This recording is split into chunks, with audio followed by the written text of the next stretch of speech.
Hello, Zafis here. It's 2018 and more video games are embracing the esports phenomenon and catering for competitive audiences. If a game has a competitive online mode, chances are there will be a ladder ranking system implemented. Now, what is a good way to implement ladder? What is a good competitive experience? Let's find out.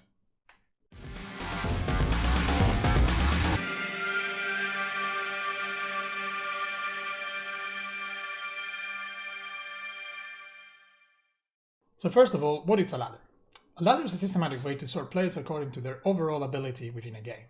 Now, this is typically done by assigning a metric at a single numerical value to each player, what we refer to as the rating of the player, or later on as the MMR, so the matchmaking rating of the player, so that the differential of this number will give an estimate of the probability of the outcome of the game. Now, obviously, most games have a binary outcome, a binary end game state, so either win or loss, with the potential of a draw that can be understood as a double loss or a double win, something like that. But certainly something that can be parameterized by a single probability. Now, that probability in practice can be computed by the differential of this rating that is assigned to each player.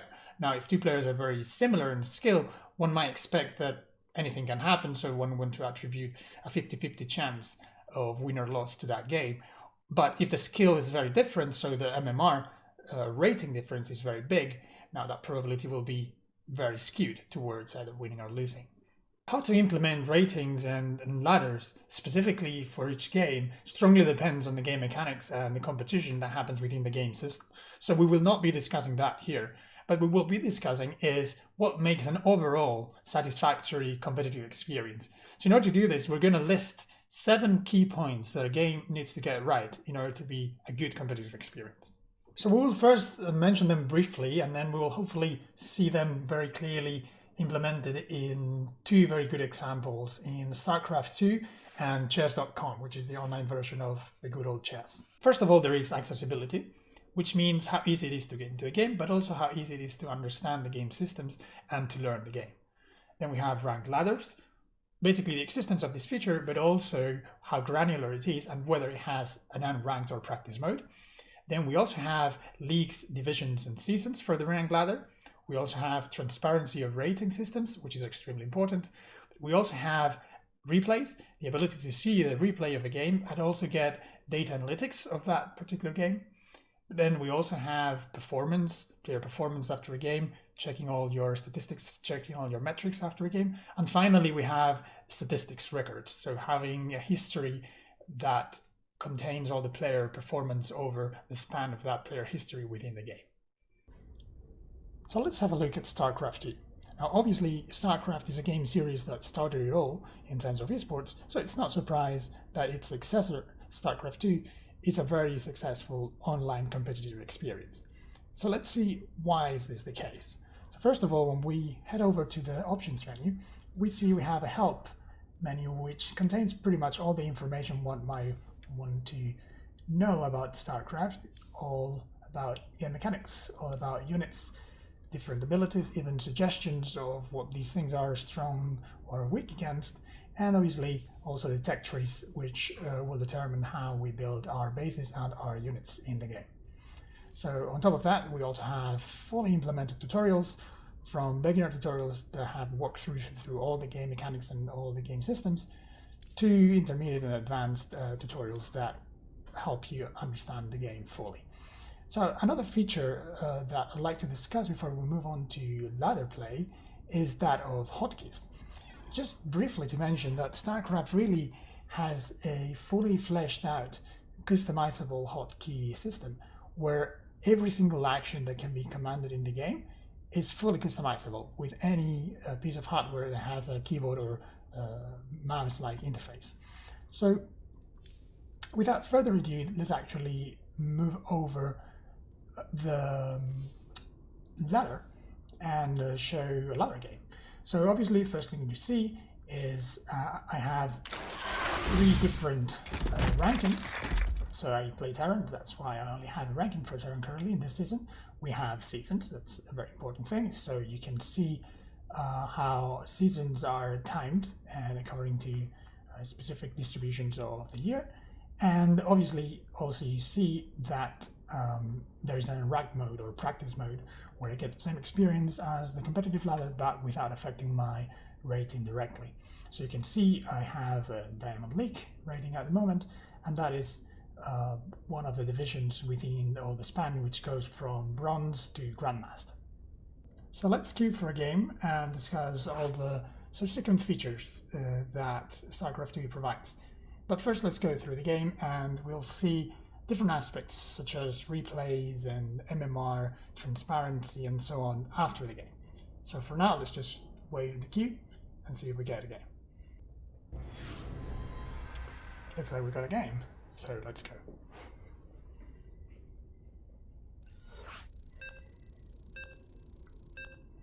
Now the first thing you notice is that I see clearly what map I'm playing and I can review the map.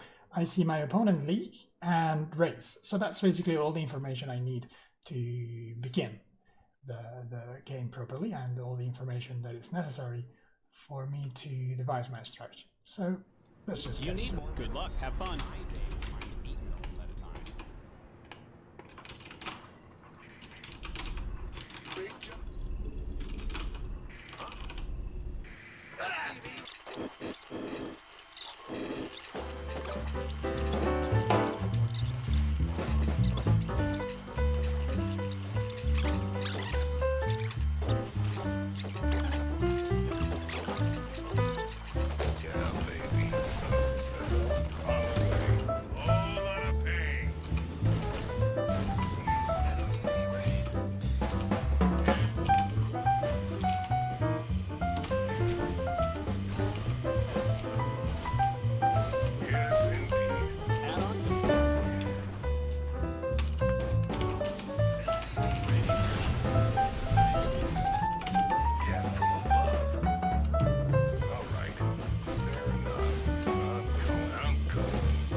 Alright, so that was it. It went quite well, I have to say. But first of all, let's notice that we have this rewind option here, which is an insta replay feature. So we can look into the replay immediately after the game, and so we can talk about the in-depth replay analysis that StarCraft 2 provides just by looking at this immediate replay. So it provides pretty much all the metrics and all the information that you might expect, and it does so for any moment in the game, and it does it with extreme accuracy. StarCraft 2 is a very predictable, very deterministic game, so you can see at all times how I'm moving my army, how he's moving his army, and what units are being produced, what the current actions per minute is effectively, what the economy is looking like, so what are the minerals per minute that we are acquiring, etc. So we have a very, very in-depth and detailed analysis of the game. So now let's move out of the replay and see the score screen. So the first thing you notice is I'm given explicitly my MMR and my opponent's MMR. I see explicitly the MMR change as well. So I can see exactly how impactful that win was again. Now, in the performance tab, you can see how I'm doing on average this season, and you can see how I did specifically in this game. So I played quite well, I have to admit, because I basically got a little star for each metric. These metrics are not game mechanic specific, and so they really provide player feedback and good player learning potential. So again, this score screen contains all the information and all the metrics that really make Starcraft do an excellent example of online competitive games. And most importantly, there's these graphs where you can really break down aspects of the game. Now, when it comes to player profile, you can look at your profile and see how you're doing in a specific league, in a specific mode, with a specific race. You can see your career games, you can see your match history, you can see all these wins and losses in the past games. And obviously, you can see how all these statistics evolved with time. So you can look at different ladders and you can see how you're doing in your particular ladder. So that was StarCraft 2, a very, very well implemented and well-rounded online competitive game. So we're having a look at chess.com, which is a fantastic online implementation of the good old game of chess. So in terms of accessibility, you can see that this is probably the best way to get into chess there currently is. And let's jump into the lessons tab. I mean, you can see there's even study plans. There are lessons from really high-ranking players, and it's just swarming with information about chess. You can watch professionals, you can play tactics, mini games, you can go through tutorials, you can, as I say, go through study plans and really aim to be maybe a master even one day with so many resources at your disposal. So with that said, let's actually jump into a game. So I've been quite interested in bullet chess lately, which is 1 minute per player. So let's just jump into a game and see how it goes. This is the previous games, now searching. And let's go.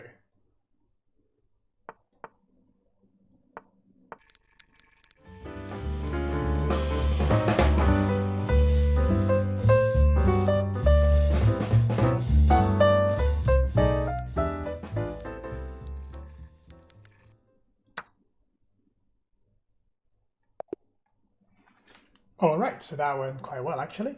But let's notice, first of all, it tells me directly my MMR. It tells me my opponent's MMR over here. And most importantly, it tells me the MMR change. So I know exactly how impactful that win turned out to be. Now, I'm going to show the computer analysis feature of this game, which in my opinion is the most fleshed out, most in-depth review analysis there is currently in any video game, in any digital form available. So what you can do is you can run the game again, so you can replay, basically. You can go step by step, go all the way back, all the way to the end. But most importantly, you can run a computer analysis. Let's just run the quick analysis. And this is just amazing for player feedback and learning, because it gives you a rating for each of the moves based on statistics and based on data analysis. Now, once the game is over, I can head back to my profile and let's see my stats for bullet chess. So you can see clearly here my profile, my picture, my name. So the most important thing is it gives me the overall standings. So I am currently at that particular position within the 1 million or so players that are currently in the game. And the thing I absolutely love about this is that I can actually look at the whole global rankings. It's absolutely amazing. You see this very detailed information with the distribution of players per ranking. So I'm currently around here, more or less. And you see the majority of players are around 1,000 MMR, but you see the top players that are in the 3,000 MMR league. So the famous Magnus Carlsen you maybe heard of is here as rank 1 in bullet chess, as in many other chess modes as well. So just going back to the statistics, it's just overall a perfect implementation. So obviously you have all the numbers that you like to know. So your MMR history here, your evolution with time. You have also very detailed information about the MMR of the people you played against, and win ratios with very clear sort of breakdown statistics for the different game modes and different game options and game settings. And then obviously you have some also the rating deviation, which is very important. And then finally history of all your games, which again offers you the possibility to just jump into them, replay them step by step, and sort of go over computer analysis and everything. So it's just a fantastic competitive online game. So these were two examples of pretty much perfect implementations of online ladders and rating systems. But in online and gaming, we keep a repository of reviews of games based on how good they are as competitive experiences. So we held them to the standard set by these two games, and we checked the 7 items in the checklist that we introduced in the beginning of the video to make a recommendation of how good they are as competitive games. So if that's something you'd like to see, please follow this link. And thanks for watching. I'll see you next time.